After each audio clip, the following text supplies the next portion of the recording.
My name is Dr. Brandan Lee, and I want to welcome you to the first video in the ImmuneStrong Families video mini course.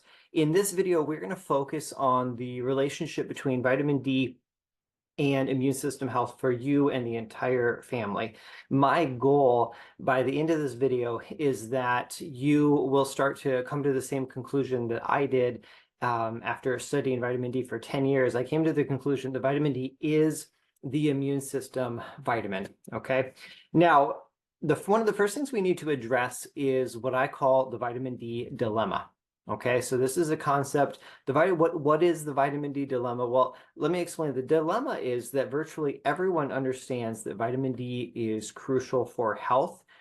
Yet, surveys and studies show us that only about 10 to 15% of the population actually has an optimal vitamin D level. Okay, so the vitamin D dilemma is the disconnect between everyone understanding that vitamin D is important and yet basically nobody having an optimal vitamin D level. Do you see this disconnect? Do you see this gap? There's a gap between the amazing health benefits and immune system protection benefits of an optimal vitamin D level, and then the reality of most Americans' vitamin D situation. And so it depends on which survey or which study, but basically 9 out of 10 people in America are below optimal or suboptimal with their vitamin D level. So this means that 9 out of 10 people watching this video right now are at an increased risk for sickness and disease. This means that 9 out of 10 people that you know, your family, friends, people that you care about, 9 out of 10 people are not experiencing the immune system benefits that an optimal vitamin D level has to offer. Now, I believe that one of the major significant influences or factors of that why the vitamin D dilemma exists is that people understand vitamin D is important, but they don't understand vitamin D enough to go ahead and improve their vitamin D situation. And so do you see that that's an additional gap, right? It's a vitamin, right? Everyone knows that vitamins are important, yet I believe if you understood even 1% of the research and science that is out there on vitamin D and immune system function, you would be excited to improve your vitamin D situation. So the solution to the vitamin D dilemma is knowledge, it's information, it's education. It's information that empowers you to raise a strong, healthy family that gets sick less often and recovers faster when they do get sick. And an optimal vitamin D level is a crucial part of that. And so one of the best and easiest action steps that you can take is subscribe to our blog. Every week, we publish a new blog article that is a bite-sized piece of valuable information that will help you in this goal of raising a strong, healthy family that gets sick less often and recovers faster. So go to our blog, immunestrongfamilies.com/blog, and you can sign up for the weekly update. And so then it'll come right into your inbox. We make our blog articles easy to read, short, to the point. They're not full of complex scientific jargon. If you don't like to read, you can watch the video, and if you're driving, we have an audio version available too. So immunestrongfamilies.com/blog. So again, go to immunestrongfamilies.com/blog and you can sign up for the weekly updates. All right, now we want to dive in and look at 25 years of research that have in the next 5 minutes, okay? So what I want to focus on is vitamin D's role in helping your body protect itself from respiratory tract infections. So respiratory tract infections is basically just a scientific way of saying colds and flu, okay? Respiratory means breathing, so your trachea and your sinuses and your lungs, those are all part of your respiratory system. And so a respiratory tract infection is things like SARS and COVID and the flu and the common cold and bird flu. These are all just examples of respiratory tract infections. And so vitamin D really shines in terms of protecting the body from respiratory tract infections. And so I started gathering all these scientific journals, and then I came across one paper that is going to really do a great job at helping us understand the big picture. So the first thing to understand is we're going to go to PubMed. Okay, now this is Google's AI definition of PubMed, just so everyone knows.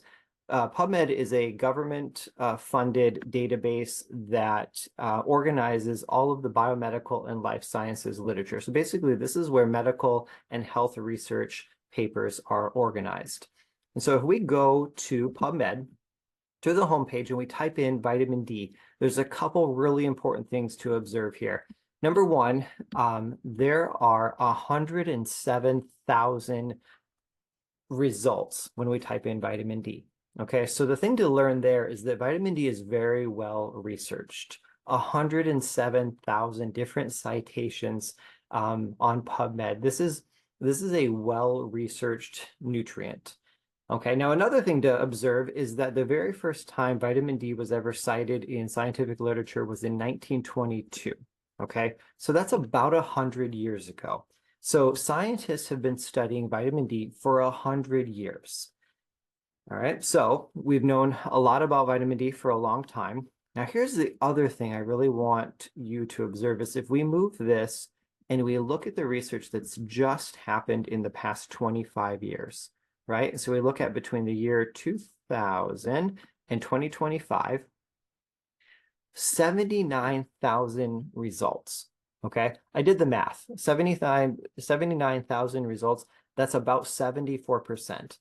So here's the important thing to pay attention to, or the kind of the key takeaway, is that scientists have been studying vitamin D for 100 years, but about 75% of all of the knowledge and information and research that has happened with vitamin D has happened within the past 25 years.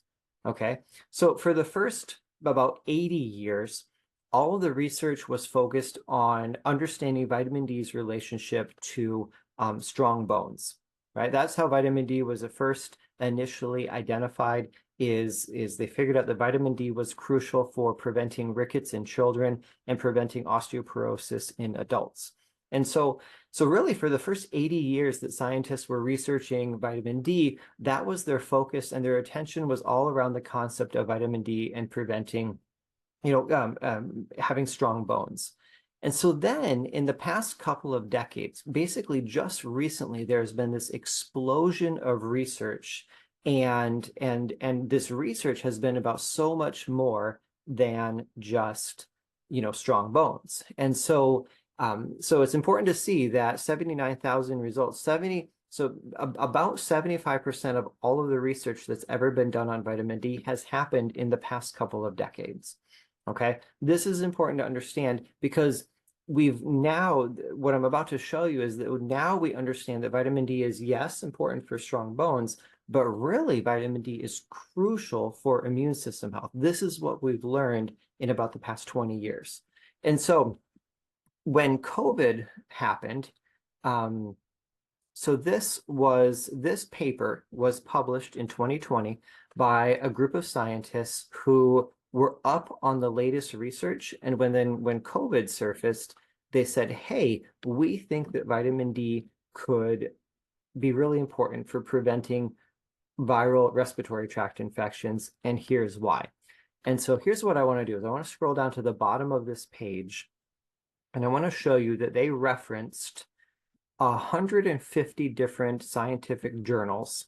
So, okay, we're scrolling. So look at, so reference number 1, okay? And then we scroll and we scroll all the way down to 100. So 157 different scientific journals, research articles were referenced by this group of scientists, making the case that vitamin D would be really important in protecting the body from a novel viral respiratory tract infection.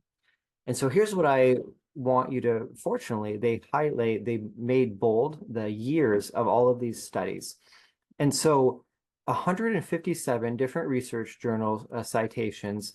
And what you notice as we scan is they're all basically recent, okay?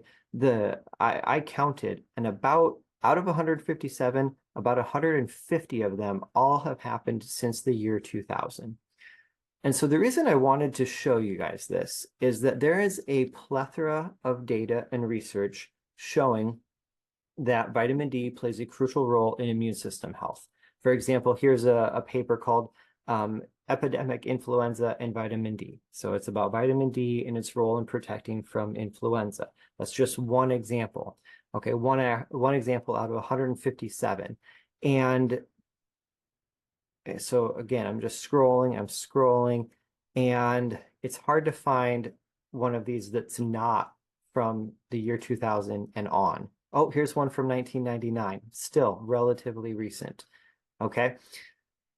So what I'm trying to show you in this, the limited amount of time that we have, is that so much research has happened in the past 20 to 30 years that shows us that vitamin D is crucial for immune system health.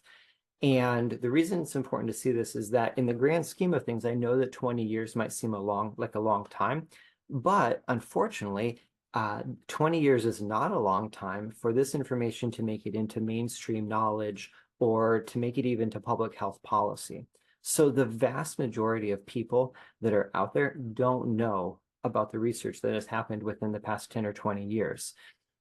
As a matter of fact, about 50% of medical doctors don't know about this research. They're still stuck on the idea that vitamin D is just for strong bones. They don't really know that vitamin D is the immune system vitamin. All right, I hope this video has been helpful for you guys, and stay tuned for the next video, which is going to focus on some of the common mistakes that people make in their vitamin D strategy.